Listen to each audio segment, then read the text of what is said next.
Hi, my name is Nora Gelprin. I'm the Director of Sexuality Education and Training at Advocates for Youth. Thanks for joining me to review climate setting when teaching sex education. So, what is climate setting?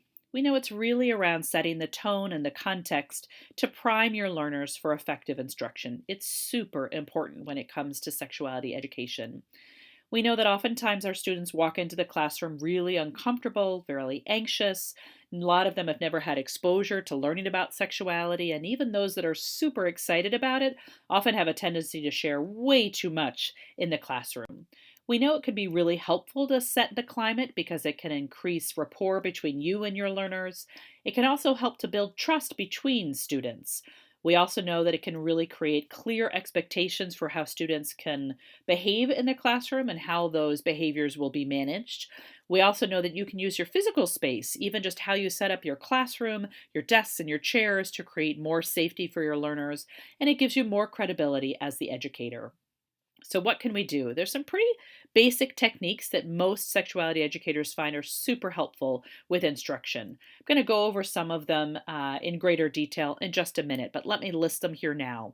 The first and foremost is to create and maintain ground rules, then to find effective icebreakers, warm up activities to make sure to address the issues of your students walking in without a lot of comfort.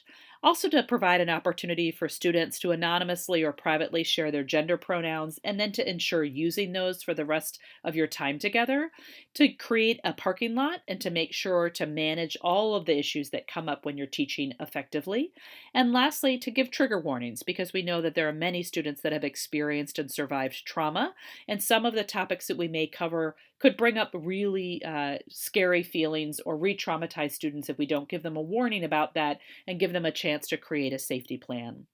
So let's revisit ground rules. You may not call them ground rules, you may call them different kinds of things, but really it's a way to establish a set of expectations between the teacher or the educator and the learners so that everybody feels it's a safe and productive environment. So here's a sampling of some different kinds of ground rules. You may use some of these, all of these, or have a list all your own, but we find many of these are super helpful when creating a safe learning environment. It can help to talk through what they mean one at a time. And there's lots of different ways that you can create this list with your students.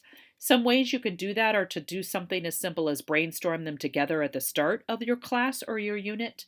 You could come in with a list of them if you don't have a lot of time and just review them with your students and make sure they agree with them. You could do something more playful like play Pictionary or charades and have others act them out. And we know once you create the ground rules, they're only as effective as they are enforced or utilized when you're actually teaching. If they're just hanging on a piece of paper on the side of the room and no one ever looks at them again, they don't really help you as an educator. So, ways that you can make sure that they serve you well, or you can keep them posted in the class so they're just a visual reference while you're teaching. It can also help to review them periodically, or maybe as you're addressing a particularly sensitive topic. You can also make an observation when a particular student or maybe the whole group has forgotten a ground rule, and you can revisit them.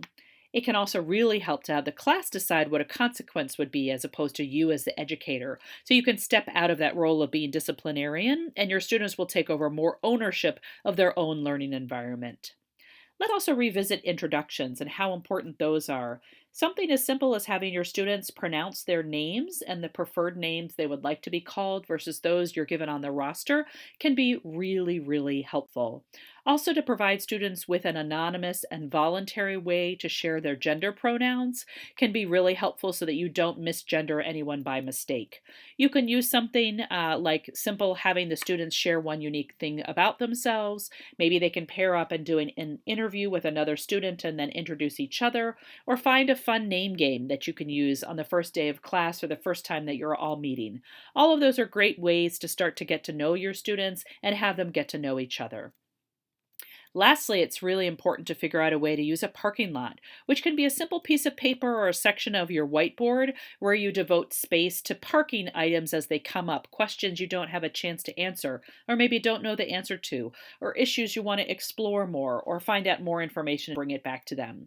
What is important is that you do need to follow up on each of these items, if only to refer students to maybe someone else that would be a better resource or have a more informed answer.